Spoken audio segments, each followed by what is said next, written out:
إن الحمد لله رب العالمين حمدا كثيرا طيبا مباركا فيه وأشهد أن لا إله إلا الله وحده لا شريك له وأشهد أن محمدا عبده ورسوله أما بعد. محترم حضرات، آج اللہ سبحانہ و تعالیٰ کی توفیق سے سورۃ انفال مکمل ہوئی ہے اور اکثر حصہ سورۃ توبہ کا بھی تلاوت کیا گیا ہے.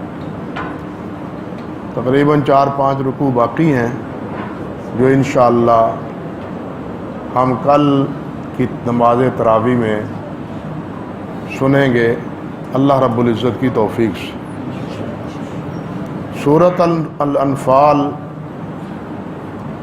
انفال یہ نافالہ کی جمع ہے، نون فا لام، اور نفل کے معنی ہیں زیادہ، اضافہ، مزید، نفل کے معنی. یہ تہجد کی نماز کے لیے بھی لفظ استعمال ہوا ہے، نافلۃ لک، کہ یہ فرض نمازوں کے علاوہ تہجد کا مزید حکم اور حکم ہے. سورت کی ابتدا میں اسی مال غنیمت کے تقسیم کرنے اور اس کے استحقاق کے حوالے سے بات. اسلام سے پہلے جو باہم آپس میں لڑائیاں ہوتی تھیں، جس کے ہاتھ میں جو آتا تھا وہ لے لیتا تھا، وہ اس پر قبضہ جما جاتا تھا. یہ صورت جب نازل ہوئی اس وقت غزوہ بدر ہو چکا تھا. غزوہ بدر کے بعد مال غنیمت کے حوالے سے باہم جو ایک اختلاف پیدا ہوا، اور اس اختلاف کے تناظر میں آپ سے پوچھا گیا کہ اب اس مال غنیمت کا حل کیا ہے، اس کو تقسیم کس طرح کرنا ہے، اس کا مالک اصل میں کون ہے.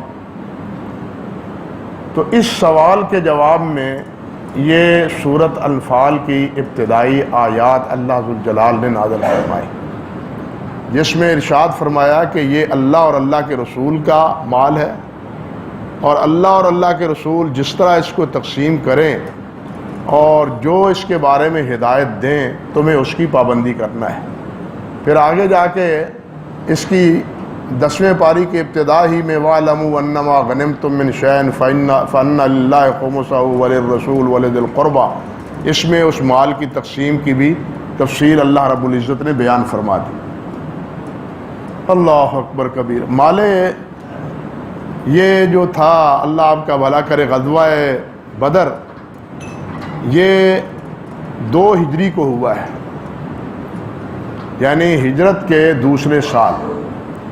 تو گویا دوسرے سال کے بعد یہ سورۃ انفال اللہ ذوالجلال نے نازل فرمائی. اور یہ غزوہ ہوا بھی رمضان المبارک میں ہے. بعض کہتے ہیں 17 رمضان کو یہ غزوہ بدر ہوا تھا.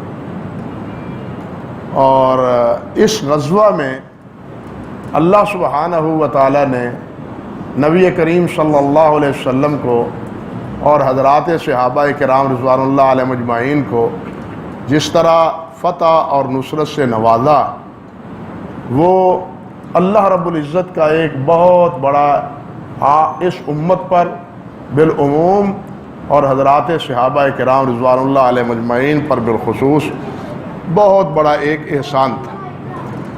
صحابہ کرام دراصل مسئلہ یہ تھا کہ مشرکین مکہ یہ مال جمع کر کے تمام قبائل سے تجارت کے لیے گئے، اور اس عہد و پیمان پر کہ اس تجارت میں جو نفع حاصل ہوگا وہ سارے کا سارا ہم محمد صلی اللہ علیہ وسلم اور ان کے ہم نواؤں کے خلاف استعمال کریں گے.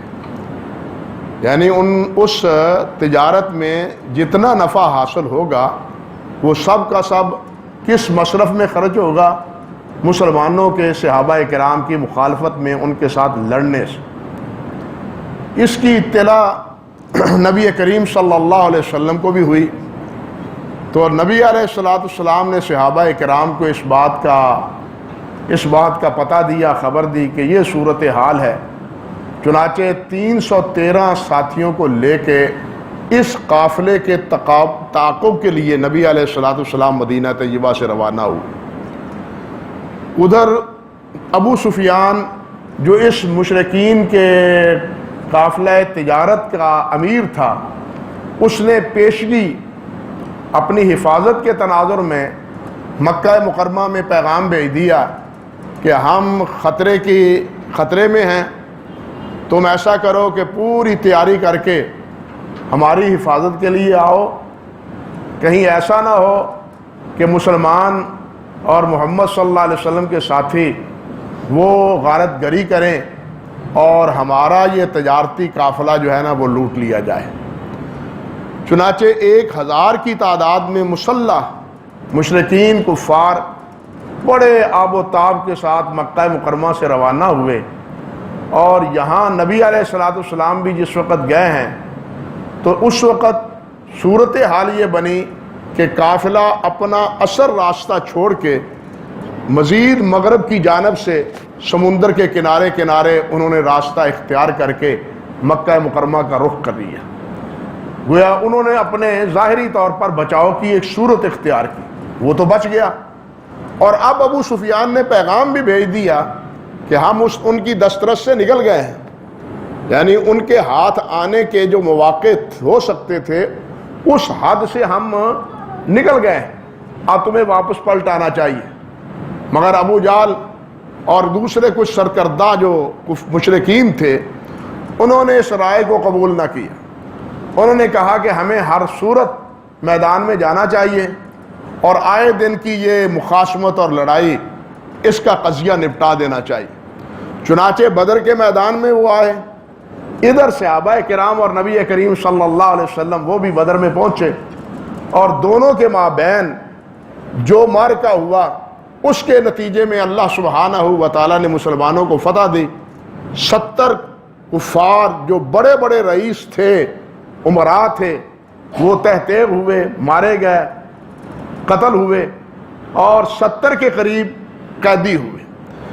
اس مرحلے میں جو اللہ سبحانہ و تعالیٰ نے مسلمانوں کی صحابہ کرام کی مدد کی، اس میں ایک مقام ہمارے لیے بہت اللہ رب العزت کی قدرت، اللہ ذوالجلال کی کبریائی اور اللہ رب العزت کے قادر مطلق ہونے کے لیے ہمارے لیے اس چیز سے واقفیت اور آگاہی ضروری، جس کا اشارہ اللہ ذوالجلال والاکرام نے اسی سورت کی آیت نمبر 44 میں کیا ہے۔ اللہ رب العزت فرماتے ہیں وَإِذْ يُرِيكُمُوهُمْ إِذِ الْتَقَيْتُمْ فِي أَعْيُنِكُمْ قَلِيلًا وَيُقَلِّلُكُمْ فِي أَعْيُنِهِمْ لِيَقْضِيَ اللَّهُ أَمْرًا كَانَ مَفْعُولًا۔ اللہ اکبر کبیرہ۔ اب دونوں لشکر اپنے مقابلے میں اللہ کی قدرت دیکھیے۔ اللہ سبحانہ و تعالیٰ نے صحابہ کرام رضوان اللہ علیہم اجمعین کی نگاہوں میں مشرکین کے 1000 کے لشکر کو تھوڑا بنا کے دکھایا۔ ان کی نگاہوں میں 1000 کا لشکر 1000 نظر نہیں آتا تھا، بلکہ بعض روایات میں ہے کہ صحابہ کرام نے ایک دوسرے سے پوچھا جب مد مقابل کھڑی ہوئی لیجیے صفیں، یہ کتنے ہیں، کتنے افراد ہیں؟ تو دوسرا کہتا ہے مجھے تو ایسا معلوم ہوتا ہے یہ 70 ہیں۔ 1000 کی تعداد 70 نظر آ رہی ہے، آپ اندازہ کیجئے۔ اور اللہ سبحانہ و تعالیٰ فرماتے ہیں کہ ان کو یعنی صحابہ کرام کو دکھایا کیا ہے ان کی تعداد کم، تاکہ ان کے دل میں حوصلہ رہے اور یہ گھبرائے نہ۔ 1000 کو دیکھتے تو 313 کے دل میں کوئی نہ کوئی تصور آ ہی جاتا کہ ہمارا ان کے ساتھ تقابل اور مقابلہ ہے ہی کیا۔ لیکن اللہ ذوالجلال نے اپنی حکمت کاملہ سے اور اپنی قدرت کاملہ سے مسلمانوں کو 1000 کا لشکر وہ 70 کی تعداد میں دکھایا. یہ چیز بتلاتی ہے کہ اللہ رب العزت ہر چیز پہ قادر ہے. ہماری آنکھیں دیکھتی ضرور ہیں، لیکن اگر اللہ رب العزت کچھ اور دکھانا چاہیں تو یہی آنکھیں، اس کا نتیجہ کچھ وہی ہوگا جو اللہ دکھانا چاہیں گے. یہ آنکھیں ہماری دیکھتی ضرور ہیں، لیکن دیکھتی ہیں اس وقت تک جب تک اللہ رب العزت ان کو صحیح طور پر دیکھنے کی توفیق عطا فرماتا ہے. جب اللہ ذوالجلال ان کی اس آنکھ میں کچھ اور چیز بھیج دے، کوئی اور چیز داخل کر دے، کوئی اور چیز دکھا دے، تو آنکھیں وہی دیکھیں گی جس کو اللہ ذوالجلال دکھا رہے ہیں. آپ دیکھیں اسی صورت میں اللہ رب العزت میں سورۃ توبہ میں آگے مذکور ہے، اور وہ بھی اس انداز میں. اللہ اکبر، جہاد کا جب حکم دیا تو اس تناظر میں اللہ رب العزت نے یہ بات بھی ارشاد فرمائی کہ اگر تم میرے نبی کی تائید اور میرے دین کی تائید کے لیے نہیں نکلو گے تو میں خود اپنے نبی کی مدد کروں گا، اور پہلے بھی میں نے کی ہے. تمہیں پتا نہیں کہ مکہ، تمام مکے والے وہ محمد صلی اللہ علیہ وسلم کو قتل کرنے کے لیے آمادہ تھے اور فیصلہ کر چکے تھے، بلکہ رات کو ان کے گھر کا محاصرہ کر لیا تھا. اس محاصرے میں نکالنے والا کون ہے؟ محمد رسول اللہ کا اللہ تھا. پھر وہاں سے اللہ ذوالجلال ان کو غار میں لے گئے. غار کے دھانے پر پہنچے ہیں کفار، اور کفار کی باتیں صحابہ کرام سن رہے ہیں، لیکن نیچے ہو کے دیکھنے کی ان میں سخت نہیں ہے. نہ ان کے دل میں دیکھنے کا داعیہ پیدا ہوا، نہ ان کی آنکھوں نے یہ کام کیا. حالانکہ ابو بکر صدیق رضی اللہ تعالیٰ عنہ خوف زدہ ہیں کہ یہاں ہم تو پکڑے گئے، ہم تو مارے گئے، یہ تو ہمیں ان کے پاؤں نظر آ رہے ہیں. یعنی ابو بکر صدیق اور نبی علیہ السلام کو ان کے پاؤں نظر آ رہے ہیں، لیکن ان کو یہ نظر نہیں آ رہے. یہ کیوں نظر نہیں آ رہے؟ وہ نظر دکھانے دینے والا، یہ آنکھیں دینے والا ان کو دکھا نہیں رہا. اللہ فرماتے ہیں میں نے تو اس وقت اپنے نبی کی مدد کی تھی، اگر تم نہیں مدد کرو گے تو میں کوئی نہ کوئی مدد کا اور راستہ اختیار کر لوں گا، اپنے نبی کو بہرحال کامیاب کروں گا. اسی توبہ صورت میں اللہ ذوالجلال نے یہ مثال دی. بلکہ اللہ ذوالجلال نے ایک مقام پر یہ بھی فرمایا ہے کہ سورہ یاسین میں وَلَوْ نَشَاءُ لَطَمَسْنَا عَلَىٰ أَعْيُنِهِمْ، اگر ہم چاہیں تو ان آنکھوں کو بالکل ملیا میٹ کر دیں. تمس کہتے ہیں اس کا نشان بھی ختم کر دیں. یہ حالہ ہے نا، حالہ اس کے اندر آنکھ ہے. اللہ فرماتے ہیں لَطَمَسْنَا عَلَىٰ أَعْيُنِهِمْ، ان کی ہڈی برابر کر دیں، ان کا نشان بھی مٹا دیں. یہ اگر بنا ہوا ہے، بچا ہوا ہے، تو میرے بچانے سے بچا ہوا ہے، میرے حکم سے بچا ہوا ہے. اسی طرح یہ ہمارے کان بھی ہیں، تو یہ کان بھی سنتے ہیں. ہمارے کان سنتے ہیں نا، لیکن حقیقتاً صحیح بات یہ ہے کہ سنانے والا کون ہے؟ اللہ تعالیٰ ہے. اللہ چاہے تو یہ کان سننے کے قابل نہیں ہے، اور بہت سے افراد کے یہ کان ہیں لیکن سنتے نہیں ہیں. آپ دیکھیں حجۃ الوداع کے موقع پر صحابی رسول فرماتے ہیں ہم نبی علیہ السلام کا خطبہ آپ خطبہ ارشاد فرما رہے تھے اور ہم خطبہ سن رہے تھے. ہمارے اندر جتنے صحابہ تھے وہ آپ کے سامنے بیٹھے. کچھ وہ ہیں جو خیموں میں بیٹھے، اپنے اپنے خیموں میں. 1 لاکھ سے زیادہ کا مجمع ہے. سپیکر تو وہاں تھا نا، سپیکر وہاں نہیں تھا. نبی علیہ السلام نے گویا کہ ایک عالمی منشور دینا تھا، اور اس عالمی منشور میں کچھ ہدایات دعوت و تبلیغ کی بھی کرنی تھی. اور یہ بھی فرمایا بلغوا انی ولو آیا، کہ ایک حکم بھی میرا کسی کے پاس ہو تو وہ بھی آگے لوگوں کو پہنچا دو. اب یہ حکم اگر یہ مسجد کی حد تک محدود ہو کے رہ جاتا تو سارے ساتھی اور تمام صحابہ تو اس کے مخاطب نہ بنتے نا، سارے صحابہ تو مخاطب نہ بنتے. صحابی رسول فرماتے ہیں ہم جہاں بیٹھے تھے، خیمے میں اگر کوئی بیٹھا تھا یا کسی درخت کے سائے کے نیچے بیٹھا تھا تو وہ اسی طرح آپ کا خطبہ سن رہا تھا جیسے نبی علیہ السلام کے پاس بیٹھنے والے صحابہ سن رہے تھے، دور میں بیٹھنے والے بھی اسی طرح سنتے تھے جو قریب بیٹھ کے سننے والے سن رہے تھے. اور یہ کون سنا رہا تھا؟ اللہ سنا رہا تھا. اس لیے حقیقتاً ہم دیکھتے ضرور ہیں، ہم کہتے ہیں ہماری آنکھیں، ہم کہتے ہیں ہمارے کان ہیں، لیکن ہمیں یقین کرنا چاہیے کہ ہم دیکھتے ہیں تو اللہ کی توفیق سے دیکھتے ہیں، سنتے ہیں تو اللہ کی توفیق سے سنتے ہیں.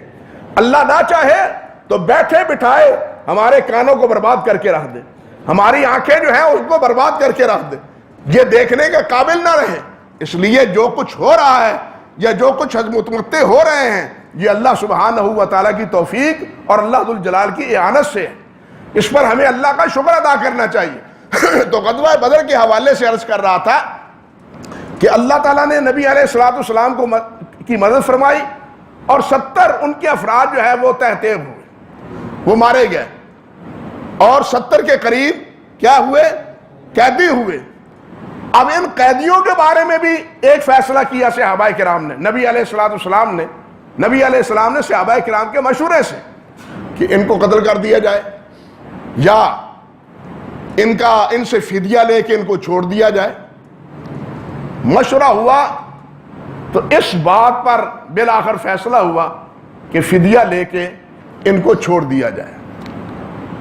لیکن اللہ ذوالجلال والاکرام کو یہ فیصلہ قبول نہ ہوا. اللہ ذوالجلال نے فرمایا یہ پہلے سے فیصلہ تھا کہ یہ ایسا تم نے کرنا ہے. یہ اگر ایسا پہلے سے فیصلہ نہ ہوتا تو پھر میں تمہارا مواخذہ کرتا. میرا مقصد کچھ اور ہے، تمہارا مقصد کچھ اور ہے. میرا مقصد یہ ہے کہ کفر کی کمر ٹوٹ جائے. اللہ فرماتے ہیں میرا مقصد یہ ہے کہ کفر کی کمر ٹوٹ جائے، ان کی ہمت ختم ہو، جواب دے جائے، ان کی قوتیں پائمال ہو جائیں، اور تم چاہتے ہو کہ پیسہ ہمیں وصول ہو جائے. اللہ ذوالجلال والاکرام نے اظہار ناراضگی فرمایا، لیکن ساتھ یہ بھی فرمایا کہ میں نے تمہارے اس اقدام کو نظر انداز کر دیا ہے، معاف کر دیا ہے. اگر اللہ کا پہلے سے فیصلہ نہ ہوتا تو اس پر میں مواخذہ تمہارا کرتا. یعنی اللہ رب العزت نے اس غزوے کو یوم الفرقان قرار دیا ہے. بدر کو کیا قرار دیا؟ یوم الفرقان، حق اور باطل کے درمیان فرق کرنے والا دن، کافر اور مومن کے درمیان فرق کرنے والا دن. اور بدر میں جو شریک ہوئے اللہ سبحانہ و تعالیٰ نے ان کو یہ اعزاز بخشا ہے. حدیث میں آتا ہے نبی علیہ السلام نے فرمایا کہ اللہ رب العزت نے ان اللہ اطلع علی اہل بدر، اللہ ذوالجلال نے اہل بدر کو دیکھا ہے، عرش سے اہل بدر کو دیکھا ہے، بدر کے میدان میں لڑتے ہوئے کو دیکھا ہے، اور فرمایا اعملوا ما شئتم قد غفرت لکم، آج کے بعد جو چاہو کرو میں نے تمہیں معاف کر دیا. یہ اتنا بڑا اعزاز ہے کہ بدر کے علاوہ کسی اور صحابی کو یہ اعزاز نہیں ملا. اندازہ کیجئے. بلکہ صحیح بخاری میں ہے جبرائیل امین نبی علیہ السلام کے پاس آئے. نبی علیہ السلام نے جبرائیل سے پوچھا کہ جبرائیل تمہارے اندر جو افضل ملائکہ ہیں وہ کون سے ہیں؟ افضل ملائکہ، انسانوں میں بھی افضل انبیاء ہیں، انبیاء میں افضل اولو العزم انبیاء ہیں، یا صحابہ کرام ہیں تو ان میں افضل خلفائے راشدین ہیں، اس کے بعد وہ ہیں جو عشرہ ہیں، اصحاب عشرہ ہیں، جن کا نام لے لے کے نبی علیہ السلام نے جنت کی بشارت دی ہے. اور پھر وہ ہیں جو اصحاب بدر ہیں، پھر وہ ہیں وہ اصحاب شجرہ ہیں. اللہ اکبر. یہ تقسیم ہے صحابہ کرام کی. تو نبی علیہ السلام نے پوچھا جبرائیل سے کہ انبیاء میں، اپنے فرشتوں میں کون سے افضل شمار کیے جاتے ہیں؟ تیرا درجہ تو ہے ہی ہے، فرشتوں میں کون ہے؟ تو جبرائیل نے کہا فرشتوں میں وہی افضل سمجھے جاتے ہیں جو آپ کی مدد کے لیے بدر میں نازل ہوئے تھے. فرشتوں میں بھی وہی افضل ہے. تو صحابہ کرام میں بھی وہی افضل ہیں باقی صحابہ کرام کی نسبت سے جو نبی کریم صلی اللہ علیہ وسلم کے ہمراہ بدر میں اترے تھے، اور بے سر و سامانی کی عالم میں اللہ سبحانہ و تعالیٰ کی محض نصرت سے، مدد سے اللہ ذوالجلال نے انہیں فتح و نصرت سے نوازا تھا. تو اس بدر کا یہ قصہ اللہ ذوالجلال نے سورۃ انفال میں اور اس کے نتیجے میں جو مال غنیمت حاصل ہوا اس کی تقسیم کے حوالے سے اللہ ذوالجلال نے مسائل بیان کیے ہیں۔ پھر اس کے بعد سورت توبہ ہے۔ سورت توبہ نے یہ نازل ہوئی ہے 9 ہجری میں، اس کا ابتدائی حصہ نازل ہوا ہے 9 ہجری کے ابتدا میں۔ 8 کو مکہ فتح ہوتا ہے، 9 میں پہلا حج کیا ہے مسلمانوں نے حضرت ابو بکر صدیق رضی اللہ تعالی عنہ کی امامت میں اور ان کی امارت میں۔ نبی علیہ السلام نے 10 کو حج کیا ہے، اور اس سے پہلے 9 کو مسلمانوں نے مکہ فتح ہونے کے بعد حج کیا ہے 9 میں، اور امیر الحج جو تھے وہ تھے حضرت ابو بکر صدیق۔ یہ روانہ ہو گئے ہیں۔ بعد میں صورت برات کی ابتدائی آیات نازل ہوتی ہیں، برات من اللہ و رسول، ابتدائی آیات اس وقت نازل ہوئی تو نبی علیہ السلام نے حضرت علی رضی اللہ تعالی عنہ کو بلایا، اور حضرت علی کو بلا کے یہ آیات سنائی اور حکم دیا کہ جا کے حج کے موقع پر میری طرف سے تم نے اعلان کرنا ہے، تم نے اعلان کرنا ہے۔ اعلان کیا تھا کہ مشرکو تمہیں 4 مہینے کی اجازت ہے، 4 مہینے کے بعد کوئی مشرک مکہ مکرمہ میں داخل نہ ہو، ایک۔ دوسرا، کوئی بھی براہنہ طواف نہ کرے اللہ کے گھر کا۔ یہ اعلان حضرت علی رضی اللہ تعالیٰ عنہ نے کیا۔ جب حضرت علی رضی اللہ تعالیٰ عنہ حضرت ابو بکر صدیق کو ملے تو ابو بکر صدیق رضی اللہ تعالیٰ عنہ نے پوچھا کہ آپ امیر ہیں یا مامور ہیں؟ آپ کا منصب اب کیا ہے؟ آپ کو رسول اللہ صلی اللہ علیہ وسلم نے بھیجا ہے، مجھے تو امیر الحج بنایا تھا، اب آپ امیر ہیں؟ حضرت علی رضی اللہ تعالیٰ عنہ نے فرمایا کہ نہیں، میں امیر نہیں ہوں، میں اعلان کرنے کے لیے آیا ہوں۔ یہاں یہ بات سمجھیں کہ نبی علیہ السلام نے فرائض جو نماز یعنی فرائض ہیں ان میں ایک فریضہ کیا ہے؟ حج، ایک زکوٰۃ ہے، ایک نماز ہے۔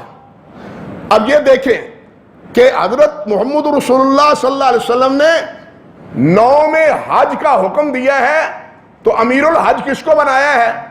حضرت ابو بکر صدیق رضی اللہ تعالیٰ عنہ۔ معلوم ہوتا ہے کہ حج کے سب سے زیادہ مسائل جاننے والے کون تھے؟ حضرت ابو بکر صدیق تھے رضی اللہ تعالیٰ عنہ۔ جب آپ مرض الموت میں مبتلا ہوئے تو آپ نے اپنے مسلح کا امام کس کو بنایا ہے؟ حضرت ابو بکر صدیق کو۔ جہاں تک زکوٰۃ کا مسئلہ ہے تو زکوٰۃ کے جو نصاب ہے کہ اونٹوں کی زکوٰۃ کتنی ہے، بکریوں کی کتنی ہے، اور بیلوں کی کتنی ہے، یا اسی طرح سونے کی کتنی ہے، یا چاندی کی زکوٰۃ کتنی ہے، تو اس کی تفصیل میں سب سے ثقہ روایت حضرت ابوبکر صدیق رضی اللہ تعالی عنہ کی۔